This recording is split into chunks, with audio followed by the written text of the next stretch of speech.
his drinking. I worked it from every angle and finally decided I couldn't do it anymore. The split was mutual, but I think we both let go of something that in our hearts we wanted to hold on to. Now I'm wondering what happened. When I let myself go deep into the pain of it all, I am back in my childhood trying to get my dad's approval, attention, love, and on and on. My dad also drank, by the way, but perhaps you already guessed that. So here's my question. Are we ever able to fully let go of that wounded child? Even when we have the wisdom to understand what is happening, is it still the wounded child that directs those primal emotions that take us in and out of love? Even when we have lived a long, full, satisfying life and have so many experiences to draw on, does it all still boil down to those tender years we lived with our parents, warmly, wounded child within? I have to say, Cheryl, I think this letter is so profound and beautiful. So do I. When I read this letter, what I thought is, it's kind of the thing we're always trying to answer, not just on the show in a big sense, but in our lives. Yeah. You know, when does the healing end? And that, to me, is what this letter boils down to. Is there ever a place of total enlightenment that you have reached the age or the era or the moment into your life where you're not haunted by the things that have harmed you, that you're not loving and seeking out of a place of weakness and vulnerability and need? Yeah, that's such a beautiful way of looking at it.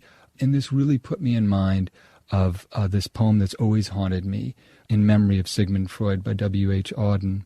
Whatever else Freud might be, he was the first person, cultural figure, who really directed us to pay attention to what's happening in the early parts of our lives as, in some way, central to who we become and the conflicts and troubles that we encounter and re-encounter through our lives. So I'll just read a little portion of this. In a world he changed simply by looking back with no false regrets, all he did was to remember like the old and be honest like children. He wasn't clever at all. He merely told the unhappy present to recite the past like a poetry lesson, till sooner or later it faltered at the line where long ago the accusations had begun, and suddenly knew by whom it had been judged, how rich life had been and how silly, and was life forgiven and more humble, able to approach the future as a friend without a wardrobe of excuses. And I love that passage because it's saying something that I think a lot of people try to fight against, and they always get themselves in trouble when they fight against that, which is so much of who we are. It happens when we're very young. And, you know, this letter writer is quite wise. She knows that it's no coincidence that at the end of a long, satisfying life, she took up with a lover whose problem was drinking. Right. I love that line where she says, "My dad also drank, by the way, but perhaps you already guessed that." Now, that half of that sentence really speaks to how self-aware wounded child within is. You know, as we've said many times before, I think that coming to consciousness, that realizing, recognizing a pattern, having the desire to change it is always the first step. And I think wounded child within is well beyond that step. Yeah. Her essential question is, are we ever able to fully let go of that wounded child?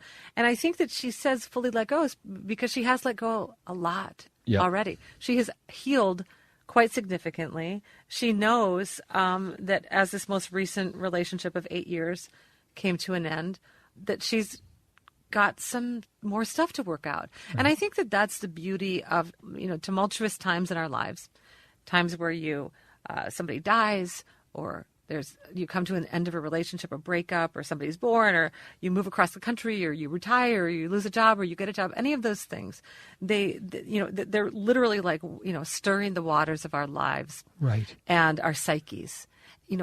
Wounded child within has this opportunity at this moment to look again, to say, what am I dragging along that doesn't serve me anymore? And I do think sometimes those wounds we receive as children, the reason you go date the alcoholic dad, in your adult life is because you still have something to learn. That person needed to be your teacher so that you could see something true about the life you had as a child. And maybe this latest partner is doing that for her. Now, I don't know in any specific way, like what she has to solve, But I know that this is a moment she's writing to us from a place where she's seeking that enlightenment. That's right. And she says, most crucially, when I let myself go really deep into the pain of it all, which I think is crucial, because part of what Auden's writing about, part of what Freud was getting at, and part of what she's admitting to is you have to go back into the pain of it all. Mm-hmm. And what you discover there, when I really think about the relationships, a lot of the disastrous things that have happened, the painful patterns,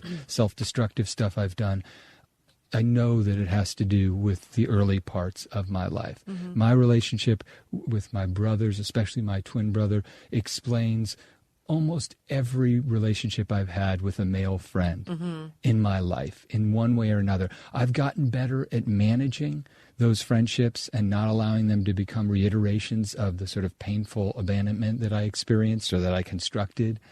But, you know, that still happened, and I'm still going to be contending with that. I think that's just, you know, the stuff that we carry around. So one person who I really want to bring into this conversation, speaking of Freud, is... and speaking of fathers. And speaking of fathers, that's right, is my pop, Richard Almond, who is a Freudian psychoanalyst, among many other things, and a great dad. And somebody who I'm very curious to ask this question, or what he thinks of this letter writer, because he's made his life really thinking about and enacting therapeutic processes where he's asking his patients, I think, in some ways, to go back into the past and see what's there. So let's get him on the phone.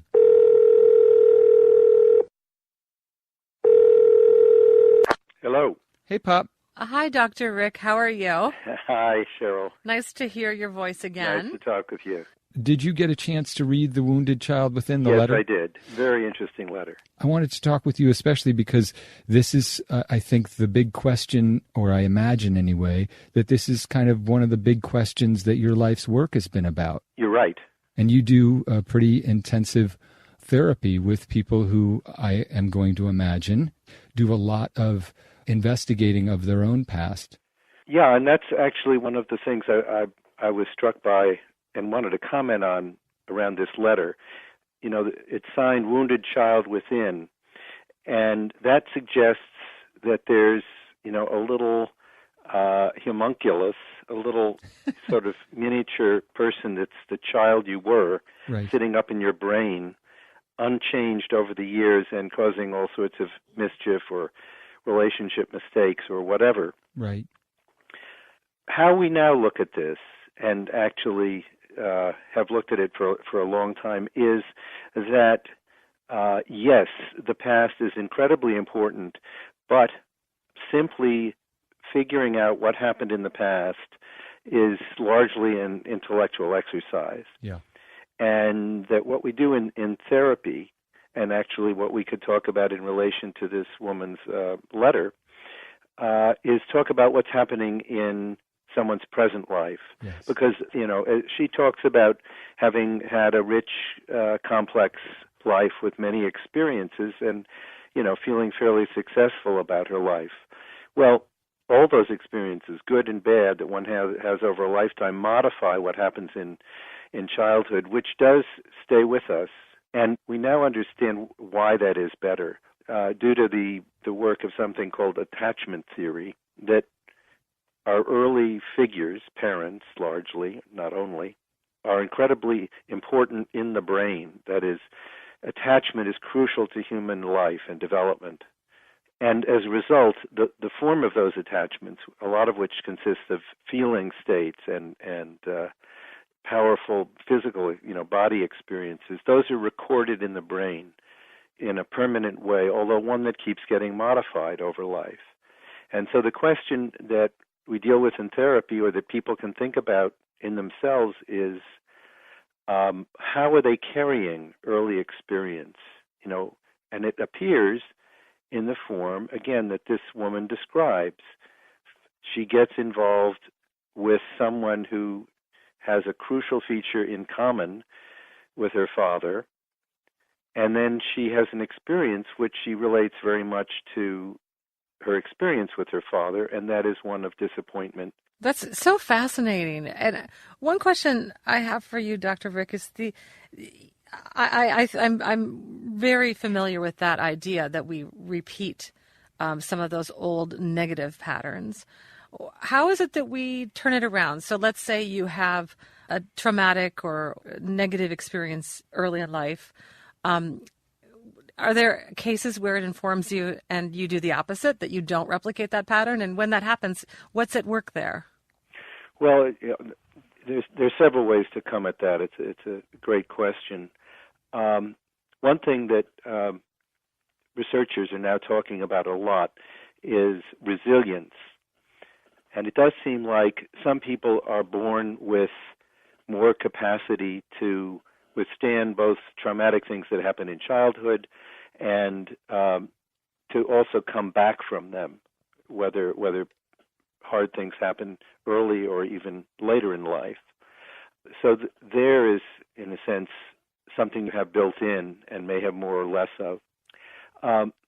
But we're not doomed to repeat these things. But when we are, in one form or another, and I think, this was shown so beautifully, Cheryl, in particularly in the movie form of your story, where, your trek flashed back and forth with your childhood and with your adulthood. Mm-hmm. And it demonstrated, both how you were caught in a way in repeating, I think, some of the things your father did and also some of the things your father, did to the family.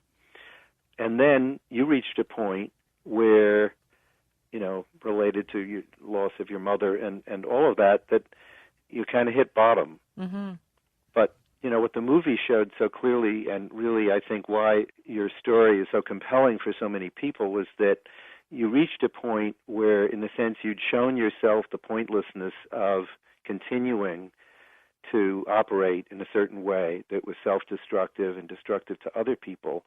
And once you had kind of shown yourself that, both through how, messed up things got, and then through the kind of arduousness of your hike, then you were able to kind of process that and turn a corner and say that there could be other possibilities. Yeah, I thank you for saying all of that. It's really moving to me that you understood that story so deeply, because it's absolutely true. And the way I've made sense of it in my own life is I do think that I was and am profoundly marked by those primal beings, both my mother and my father. And I think that in some ways, when I was ruining my life, I was in some strange way trying to live out the person who my father was going to make me be. Mm-hmm. And me saving myself was very connected to the way my mother loved me. When I did reach the bottom, the truth that I knew most clearly in my heart and my mind was that I had been loved too well to ruin my life. I had been loved too well. I just couldn't ruin my life. And so I didn't. And I did what anyone who's ever had to rebuild their life has to do, is that you just sort of have to very slowly, one step at a time, find a way to kind of walk back in the direction that is going to be good for you, that isn't about your sorrow and your suffering, but is about your strength and your light. And it's about healing your wounds instead of circling around them never-endingly. Yeah, I think that's so true. And your comment about your mother, I think is true widely in the sense that usually there is someone who has loved us, even when our parents, have been disappointing in many ways, or there have been times we may not even remember them, but when we were loved in a way that we needed. And that's, I think, as you say, what we call on in order to find a balance against the very powerful tendency to get pulled into the more maladaptive or, destructive patterns that we've been exposed to. Mm-hmm. I feel like I'm going to have to send you $100 after this conversation, Dr. Rick. It's like a therapy session. So I think all of this is wisdom that Wounded Child Within can take into her heart. One thing that Steve and I talked about before you came on the phone is really that this is a woman who has done well in her life, who has taken those wounds and not that let them rule her life. And I think that this is coming up again because it is a time of sorrow and drama. She's just ended this long relationship and it hurts. And I do find that in times of crisis, it is a time that we look within again and that we're put back into touch with the other sorrows. Yeah, it sounds as if she's really almost shocked to have found this love and had it be so intense and positive in some ways. And then, finding that this guy's fatal flaw is drinking sort of in some way, and that ultimately the relationship had to end, just took her straight back into her childhood. But I'm not sure if that doesn't mean that she's doomed to this cycle of repetition. Because transformation is possible. That's right. It's not easy, but it's possible. Right. And I think Wounded Child Within, you've done that. You've done it beautifully. And the deal is, you have to keep doing it. You do. You just have to keep doing it. That is what a full, evolved life is. In a sense, what she's doing is exactly what you were talking about, Daddy's. When I let myself go really deep into the pain of it all, I'm back in my childhood, trying to get my dad's approval, attention, and so forth. Like, that is actually a lot of the emotional work, I guess, sort of the cathartic work that you aim to get patients to do in some sense, right? Not just have a cognition, not just understand what is happening, but re-experience it in some way emotionally. Right. Yeah. In therapy, I think it's a kind of oscillation or shifting back and forth between understanding something and getting immersed in it. And it's that going in and out of the experience that is a big part of the change. Thank you so much for talking to us. This was really interesting. Will you come back onto the show again? Oh, sure. It's always fun to talk with you both. Thanks a lot, Pop. Bye-bye. Bye.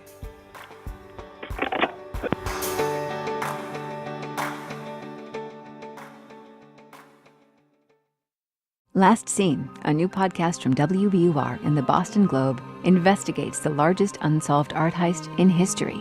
So about the time that he begins putting the duct tape on, he says, "This is a robbery."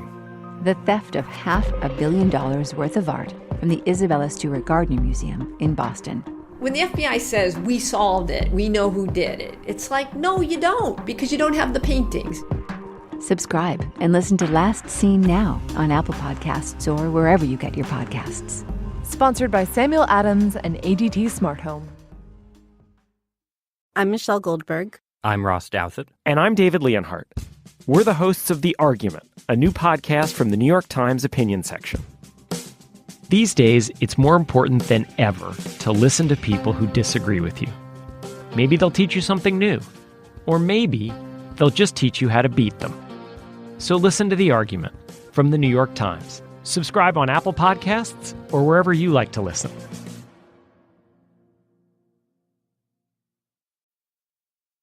That was kind of awesome that you got like a movie review from my dad. I know. One thing that you're going to think I'm joking, but I'm going to be dead serious. It's amazing to me that you have these parents, I don't have parents. It's kind of, jealous isn't the word, but it's, I feel it. I feel their presence in your life, and I cannot imagine it. I think one of the things you get when when your parents live well into your adulthood is the opportunity to see them for all of their humanity, to forgive them for their failures, and to, essentially come to know all of the things that you've come to know in your 48 years and bring those things to bear on the relationship you have with your parents. Yeah, are we ever able to fully let go of the wounded child?